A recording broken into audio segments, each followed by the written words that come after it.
Shobha സുരേന്ദ്രനെതിരെ BJP നടപടിയെടുത്തേക്കും. നടപടി ആവശ്യപ്പെട്ട് Prakash Javadekar BJP കേന്ദ്ര തെരഞ്ഞെടുപ്പ് കമ്മിറ്റിയെ സമീപിച്ചു. പാർട്ടിയിലെ രഹസ്യ ചർച്ചകളെക്കുറിച്ചുള്ള ശോഭയുടെ വെളിപ്പെടുത്തൽ പാർട്ടിക്ക് അവമതിപ്പുണ്ടാക്കി. അവസാന ദിവസങ്ങളിൽ മോദി ഗ്യാരണ്ടി മുദ്രാവാക്യം ശോഭ പൊളിച്ചുവെന്നും ചൂണ്ടിക്കാണിക്കുകയാണ്. ഹരി മോഹൻ കൂടുതൽ വിവരങ്ങളുമായി തിരുവനന്തപുരത്ത് നിന്നും. ഹരി, ബി.ജെ.പിയുടെ നേതൃത്വം വളരെ സീരിയസ് ആയി എടുക്കുകയാണോ? ഇത് അങ്ങനെയാണെങ്കിൽ ശോഭാ സുരേന്ദ്രൻ നടപടി നേരിടേണ്ടി വരുമോ? അങ്ങനെയാണ് നിഷാദ് മനസ്സിലാക്കാൻ സാധിക്കുന്നത്. അതായത് ഇടതുമുന്നണിയിൽ മാത്രമല്ല ഇ.പി. ജയരാജൻ വിഷയം വിവാദമായിരിക്കുന്നത്, ബി.ജെ.പിയിലും സമാനമായിട്ടുള്ള പ്രശ്നങ്ങൾ സൃഷ്ടിച്ചിരിക്കുകയാണ് എന്നുള്ളതാണ് ദേശീയ നേതൃത്വത്തെ സമീപിച്ചുകൊണ്ട് ഇപ്പോൾ സംസ്ഥാനത്തുള്ള നേതാക്കൾ വ്യക്തമാക്കിയിരിക്കുന്നത്. അതായത് പ്രധാനമായിട്ടും കേരളത്തിന്റെ ചുമതലയുള്ള പ്രഭാരി ബി.ജെ.പി നേതാവ് പ്രകാശ് ജാവ്ദേക്കറാണ് ഇപ്പോൾ കേന്ദ്ര നേതൃത്വത്തെ സമീപിച്ചിരിക്കുന്നത്. ഇ.പി. ജയരാജനുമായി ബന്ധപ്പെട്ട ചർച്ചകൾ നടന്നു എന്നുള്ള, അതായത് 3 തവണ ചർച്ച നടന്നു എന്നുള്ള കാര്യം വെളിപ്പെടുത്തിയത് ശോഭാ സുരേന്ദ്രനാണ്. ജനുവരി 2ാം വാരത്തിൽ ഡൽഹിയിൽ വെച്ചായിരുന്നു ചർച്ച എന്നതടക്കമുള്ള കാര്യങ്ങൾ വെളിപ്പെടുത്തിയത് ശോഭാ സുരേന്ദ്രനാണ്. ഈ വെളിപ്പെടുത്തൽ പാർട്ടിക്ക് ദേശീയ തലത്തിൽ തന്നെ അവമതിപ്പുണ്ടാക്കി എന്നുള്ളതാണ് പ്രകാശ് ജാവ്ദേക്കർ കേന്ദ്ര തെരഞ്ഞെടുപ്പ് കമ്മിറ്റിയെ, അതായത് ബി.ജെ.പിയുടെ കേന്ദ്ര തെരഞ്ഞെടുപ്പ് കമ്മിറ്റിയെ സമീപിച്ചപ്പോൾ പറഞ്ഞ കാര്യം. കേരളത്തിൽ മോഡി ഗ്യാരണ്ടി എന്നുള്ളൊരു മുദ്രാവാക്യം മുൻനിർത്തിക്കൊണ്ടായിരുന്നു ബി.ജെ.പി പ്രചരണ രംഗത്തൊക്കെ തന്നെ വളരെ സജീവമായി നിന്നിരുന്നത്. പക്ഷേ പോളിംഗിനോട് അടുത്ത ദിവസങ്ങളിൽ ഇത്തരത്തിൽ വെളിപ്പെടുത്തൽ നടത്തിയത് പാർട്ടിക്ക് വലിയ ക്ഷീണം സംസ്ഥാനത്ത് ഉണ്ടാക്കിയിട്ടുണ്ട്. ഇത് തെരഞ്ഞെടുപ്പിനെ ബാധിച്ചേക്കാം എന്നുള്ള നിരീക്ഷണമാണ് പ്രകാശ് ജാവ്ദേക്കർ നടത്തിയിരിക്കുന്നത്. അതുകൊണ്ട് തന്നെ ശോഭാ സുരേന്ദ്രനെതിരെ നടപടി വേണം എന്നുള്ളൊരു ആവശ്യമാണ് പ്രകാശ് ജാവ്ദേക്കർ ഉന്നയിച്ചിരിക്കുന്നത്. കേന്ദ്ര നേതൃത്വവും ഇത് വളരെ ഗൗരവ സ്വഭാവത്തിൽ തന്നെ കാണുന്നുണ്ട് എന്നുള്ളതാണ് മനസ്സിലാക്കുന്നത്. പ്രത്യേകിച്ച് പ്രകാശ് ജാവ്ദേക്കർ മാത്രമല്ല, വി മുരളീധരൻ പക്ഷത്തുള്ള ചില നേതാക്കൾ കൂടി സമാനമായിട്ടുള്ള ആരോപണങ്ങൾ അല്ലെങ്കിൽ പരാതികളുമായിട്ട് കേന്ദ്ര തെരഞ്ഞെടുപ്പ് കമ്മിറ്റിയെ സമീപിച്ചിട്ടുണ്ട് എന്നുള്ളതാണ് അറിയാൻ കഴിഞ്ഞിട്ടുള്ളത്. അങ്ങനെയാണെങ്കിൽ കേന്ദ്ര തെരഞ്ഞെടുപ്പ് കമ്മിറ്റി കടുത്ത നടപടികളിലേക്ക് കടക്കും എന്നുള്ള കാര്യത്തിൽ യാതൊരു സംശയവുമില്ല. പ്രത്യേകിച്ച് തെരഞ്ഞെടുപ്പ് കഴിഞ്ഞു, ഇനിയിപ്പോൾ നടപടികൾ എടുക്കുന്നതിന് ബാക്കി സാങ്കേതിക തടസ്സങ്ങളൊന്നും തന്നെ ഇല്ല. മെയ് 7ാം തീയതി ഒരു സംസ്ഥാന കമ്മിറ്റി യോഗം നടക്കുന്നുണ്ട്. അതായത് തെരഞ്ഞെടുപ്പുമായി ബന്ധപ്പെട്ട കാര്യങ്ങൾ അവലോകനം ചെയ്യുന്നതിനും വിജയപരാജയ സാധ്യതകൾ വിശകലനം ചെയ്യുന്നതിനുമായിട്ടാണ് ഇത്തരത്തിൽ യോഗം നടക്കുന്നത്. ആ യോഗത്തിൽ പോലും പ്രകാശ് ജാവ്ദേക്കർ പങ്കെടുക്കാൻ സാധ്യതയില്ല എന്നുള്ളതാണ് മനസ്സിലാക്കാൻ സാധിക്കുന്നത്. അതായത് കേന്ദ്ര തെരഞ്ഞെടുപ്പ് കമ്മിറ്റി എന്തെങ്കിലും തരത്തിലുള്ള നടപടി എടുക്കുന്ന കാര്യം തന്നെ അറിയിച്ചിട്ട് മാത്രമായിരിക്കും പ്രകാശ് ജാവ്ദേക്കർ ഔദ്യോഗികമായി ഏതെങ്കിലും യോഗത്തിൽ പങ്കെടുക്കാനുള്ള സാധ്യത പോലുമുള്ളൂ. അത്തരത്തിൽ നിലപാട് കടുപ്പിച്ചിരിക്കുകയാണ് കേരളത്തിന്റെ ചുമതലയുള്ള പ്രഭാരി. നിലവിൽ ഹൈദരാബാദിലാണ് അദ്ദേഹം ഉള്ളത്. കഴിഞ്ഞ ദിവസം പൂനെയിലായിരുന്നു. ഇനിയിപ്പോൾ കേരളത്തിലേക്ക് മടങ്ങി വരണമെങ്കിൽ തന്നെ ഇത്തരത്തിൽ ഏതെങ്കിലും നടപടികൾ ഉണ്ടാവണം എന്നുള്ളതാണ് അദ്ദേഹത്തിന്റെ ഒരു ആവശ്യം.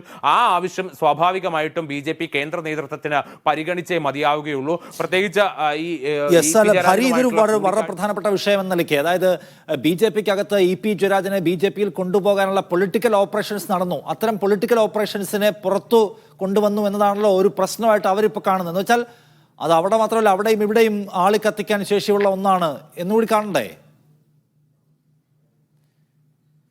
തീർച്ചയായിട്ടും നിഷാദ്, പ്രത്യേകിച്ച് ഇത്തരത്തിലുള്ള ചർച്ചകൾ പല തലങ്ങളിലായിട്ട് അവർ സജീവമാക്കുന്നുണ്ട് എന്നുള്ളതാണ് ബി.ജെ.പിക്ക് അകത്തു നിന്നുള്ള റിപ്പോർട്ട്. അപ്പോൾ ഇത്തരത്തിൽ മറ്റ് ചർച്ചകൾ നടത്തുന്ന സമയത്ത്, അതായത് വേറെ ഏതെങ്കിലും നേതാക്കളുമായി ഇത്തരത്തിൽ സമാന ചർച്ചകൾ നടത്തുന്ന സമയത്ത് ഈ മുൻ അനുഭവം, അതായത് ഇ.പി. ജയരാജൻ വിഷയത്തിൽ ഇത്തരത്തിൽ പാർട്ടിയിലുള്ള സംസ്ഥാനത്തെ ഏറ്റവും പ്രധാനപ്പെട്ട ഒരു നേതാവ് തന്നെ രഹസ്യ ചർച്ചകൾ പരസ്യപ്പെടുത്തുന്നു എന്നുള്ളൊരു നിലയിലേക്ക് കാര്യങ്ങൾ വരുമ്പോൾ ഭാവിയിലെ ചർച്ചകൾക്ക് അതൊരു വലിയ വെല്ലുവിളിയാകും. അത്തരത്തിലുള്ള ചർച്ചകൾ ഉണ്ടാവാനുള്ള സാധ്യത വളരെ വിരളമായിരിക്കും എന്നുള്ളതാണ് ബി.ജെ.പി അങ്കലാപ്പിലാക്കുന്നത്. കാരണം ഇ.പി. ജയരാജനുമായി ബന്ധപ്പെട്ട വിഷയം അതുവരെ വളരെ സൈലന്റ് ആയിട്ട് നിൽക്കുന്ന ഒരു കാര്യമായിരുന്നു. പക്ഷേ ഇക്കാര്യം പൊതുവേദിയിൽ വന്ന് പരസ്യപ്പെടുത്തുന്ന ഒരു നിലപാടിലേക്ക് ശോഭാ സുരേന്ദ്രൻ എത്തിയതോടെയാണ് ഇത് ഇത്രയും വലിയ രീതിയിൽ വിവാദം ഉണ്ടാകാനുള്ള കാരണം. മാത്രമല്ല, ഈ നന്ദകുമാറും ശോഭാ സുരേന്ദ്രനും തമ്മിലുള്ള ബന്ധത്തിൽ നിന്നാണ് ഇത്തരത്തിലുള്ള കാര്യങ്ങൾ പുറത്തേക്ക് വന്നത് എന്നുള്ളൊരു നിരീക്ഷണം കൂടി പ്രകാശ് ജാവ്ദേക്കർ അടക്കമുള്ള ഞാൻ ചോദിക്കുന്നത്, അതായത് ഇ.പി. ജയരാജനെ ബി.ജെ.പിയിലേക്ക് കൊണ്ടുപോകാനുള്ള ശ്രമം നടന്നു എന്നത് കേവലമായി ശോഭാ സുരേന്ദ്രന്റെ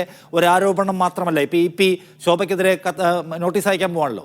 അപ്പോൾ ബി.ജെ.പി ആകെ തന്നെ, ബി.ജെ.പിയുടെ കേന്ദ്ര നേതൃത്വം ആകെ തന്നെ ഓൺ ചെയ്യുന്നുണ്ട്. അങ്ങനെ ഒരു പരിപാടി നടന്നിരുന്നു, അത് പുറത്തു പോയതിലാണ് പ്രശ്നം എന്ന നിലയ്ക്കല്ലേ ഇത് ഡെവലപ്പ് ചെയ്യുന്നത് ചോദിക്കാൻ. എന്ന് വെച്ചാൽ ഇതൊരു ശോഭയ്ക്കെതിരെ വക്കീൽ നോട്ടീസ് അയച്ചുകൊണ്ട് തീരുന്ന പ്രശ്നമായിട്ടല്ല, അങ്ങനല്ല ഇപ്പം മാറുന്നതെന്ന്. തീർച്ചയായിട്ടും നിഷാദ്, അങ്ങനെ തന്നെ കാണേണ്ടിയിരിക്കുന്നു. കാരണം ബി.ജെ.പി സംസ്ഥാന നേതൃത്വം അത് പരസ്യമായിട്ട് പറഞ്ഞില്ലെങ്കിൽ പോലും അത്തരത്തിൽ ചർച്ചകൾ നടന്നിരുന്നു എന്നുള്ളതാണ് ബി.ജെ.പി വൃത്തങ്ങളിൽ നിന്ന് അവർ ഓൺ ചെയ്യുന്ന ഒരു കാര്യം. ഇത് പരസ്യപ്പെടുത്തിയതിലുള്ള ഒരു അതൃപ്തിയാണ് ഇപ്പോൾ നേതാക്കളിൽ നിന്ന് പല ഭാഗത്തു നിന്നുമായി വരുന്നത്. അതായത് പ്രകാശ് ജാവ്ദേക്കർ കൂടിക്കാഴ്ച നടത്തുന്നു, ഒപ്പം തന്നെ ഡൽഹിയിൽ വെച്ച് കൂടിക്കാഴ്ച നടത്തിയെന്ന് ശോഭാ സുരേന്ദ്രൻ പറയുന്നു. ഇത്തരം കാര്യങ്ങളൊന്നും തന്നെ ബി.ജെ.പി സംസ്ഥാന നേതൃത്വത്തിലുള്ള ആളുകളോ ദേശീയ നേതൃത്വത്തിലുള്ള ആളുകളോ ഇതുവരെ തള്ളി പറഞ്ഞിട്ടില്ല എന്നുള്ളതാണ് ഇതിൽ എടുത്തു പറയേണ്ടത്. ചെയ്യേണ്ടുന്ന ഒരു കാര്യം. അത് പുറത്തു പറയുക, പരസ്യപ്പെടുത്തുക എന്നുള്ള ഒരു അച്ചടക്ക ലംഘനം നടത്തിയിരിക്കുകയാണ് ശോഭാ സുരേന്ദ്രൻ എന്നുള്ള നിരീക്ഷണമാണ് BJP നടത്തുന്നത്. അതല്ലാതെ ഒരു അസത്യമോ അല്ലെങ്കിൽ വ്യാജമായ കാര്യങ്ങളോ അല്ല ശോഭാ സുരേന്ദ്രൻ പറഞ്ഞത്. പക്ഷെ നടന്ന രഹസ്യ ചർച്ചകളെ പുറത്ത് പരസ്യപ്പെടുത്തി എന്നുള്ള ഗുരുതരമായിട്ടുള്ള ആരോപണം, അച്ചടക്ക ലംഘനമൊക്കെയാണ് BJPക്കുള്ളിൽ ശോഭാ സുരേന്ദ്രനെതിരെ ഉയർന്നു വന്നിരിക്കുന്ന ആരോപണങ്ങൾ. അതിന്റെ പശ്ചാത്തലത്തിലാണ് പ്രകാശ് ജാവ്ദേക്കറും തുടർന്ന് V മുരളീധരൻ പക്ഷത്തു നിന്നുള്ള പല നേതാക്കളും ഇപ്പോൾ കേന്ദ്ര നേതൃത്വത്തെ സമീപിച്ചിരിക്കുന്നത്. അത്തരത്തിലുള്ള കാര്യങ്ങൾ പാർട്ടിക്ക് വലിയ ക്ഷീണമുണ്ടാക്കി എന്നുള്ളത് തന്നെയാണ് വിലയിരുത്തൽ. ഭാവിയിലും ഇത്തരം ചർച്ചകൾ മുന്നോട്ട് കൊണ്ടുപോകുന്നതിൽ EP ജയരാജനുമായി മാത്രമല്ല മറ്റേതെങ്കിലും നേതാക്കളുമായി ഇപ്പൊ സമീപകാലത്തൊക്കെ തന്നെ കോൺഗ്രസിലെ പല നേതാക്കളുമായി ഇത്തരത്തിൽ ചർച്ച നടത്തിയെന്നൊക്കെയുള്ള റിപ്പോർട്ടുകൾ ഉണ്ടായിരുന്നു. അപ്പോൾ ഇനിയും അത്തരത്തിൽ ചർച്ചകൾ നടത്തുന്ന സമയത്ത് ഇത് പരസ്യപ്പെടുത്തുമോ എന്നുള്ളൊരു ആശങ്ക അത്തരം നേതാക്കൾക്ക് ഉണ്ടായിക്കൂടാ എന്നില്ല. അപ്പോൾ അങ്ങനെയുള്ള സാഹചര്യം ഇനി ഉണ്ടാവാതിരിക്കണം. അതിന് ശോഭാ സുരേന്ദ്രനെതിരെ കടുത്ത നടപടിയെടുക്കണം. ഇത്തരത്തിൽ രഹസ്യ ചർച്ചകൾ പരസ്യപ്പെടുത്തുന്നവർക്കെതിരെ നടപടിയെടുക്കണം എന്നുള്ളൊരു ആവശ്യമാണ് ഉന്നയിച്ചിരിക്കുന്നത്. അത്തരം നടപടികളിലേക്ക് കേന്ദ്ര നേതൃത്വം കടക്കും എന്ന് തന്നെയാണ് ഇപ്പോൾ നമുക്ക് ലഭിക്കുന്ന സൂചന. മെയ് 7 നടക്കുന്ന സംസ്ഥാന കമ്മിറ്റി യോഗത്തിൽ ഒരുപക്ഷെ ഇതിൽ കടുത്ത വിമർശനം ഉയരാനും സാധ്യതയുണ്ട്.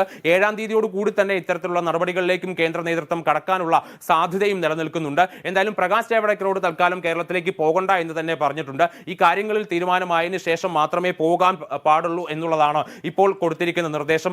മാത്രമല്ല ഈ പ്രകാശ് ജാവ്ദേക്കർ നടത്തിയ ചർച്ചകൾക്ക് കേന്ദ്ര നേതൃത്വത്തിന്റെ അനുവാദവും ഉണ്ടായിരുന്നു എന്നുള്ളതാണ് BJP നേതാക്കൾ പറയുന്നത്. അപ്പോൾ അത്തരത്തിൽ ഉള്ള ഒരു പ്രധാനപ്പെട്ട കാര്യത്തെയാണ് ശോഭാ സുരേന്ദ്രൻ പരസ്യപ്പെടുത്തിയിരിക്കുന്നത്. ഇത് പാർട്ടിക്കുള്ളിൽ തന്നെയുള്ള ചില പോരുകളുടെ പശ്ചാത്തലത്തിലാണ് ശോഭാ സുരേന്ദ്രന്റെ വെളിപ്പെടുത്തൽ വന്നതെന്നുള്ള നിരീക്ഷണം കൂടിയുണ്ട്. അതായത് ശോഭാ സുരേന്ദ്രനും മറ്റു ചില നേതാക്കളുമായുള്ള പടലപ്പിണക്കങ്ങളായിരിക്കാം ഇങ്ങനെയുള്ള കാര്യങ്ങളെ പുറത്തെത്തിച്ചത്, ശോഭാ സുരേന്ദ്രന്റെ വെളിപ്പെടുത്തലിന് കാരണമായത്. അപ്പോൾ ഇനിയും ഇത്തരം സംഭവങ്ങൾ ഉണ്ടാകാനുള്ള സാധ്യത നിലനിൽക്കുന്നുണ്ട്. അത് അടയ്ക്കണം, ശോഭാ സുരേന്ദ്രനെതിരെ നടപടിയെടുക്കണം എന്നുള്ള ഒരു ഉറച്ച നിലപാടിൽ തന്നെ നിൽക്കുകയാണ് ഒരു കൂട്ടം നേതാക്കൾ. എന്തായാലും ഇതിൽ സംസ്ഥാന അധ്യക്ഷൻ K സുരേന്ദ്രൻ ഇതുവരെ നിലപാട് വ്യക്തമാക്കിയിട്ടില്ല എന്നുള്ളത് കൂടി തിരുവനന്തപുരത്ത് നിന്ന് ശോഭാ സുരേന്ദ്രനെതിരെ നടപടി വേണമെന്ന ആവശ്യം പ്രകാശ് ജാവ്ദേക്കർ BJP നേതൃത്വത്തിന് മുൻപാകെ വെച്ചിരിക്കുകയാണ്. BJPയിലേക്ക് ആളുകളെ കൊണ്ടുവരാൻ നടത്തുന്ന രഹസ്യ നീക്കങ്ങൾ ശോഭ അനുചിതമായി പുറത്തു പറഞ്ഞതിലുള്ള പ്രശ്നമാണെന്നാണ് നമ്മൾ മനസ്സിലാക്കുന്നത്.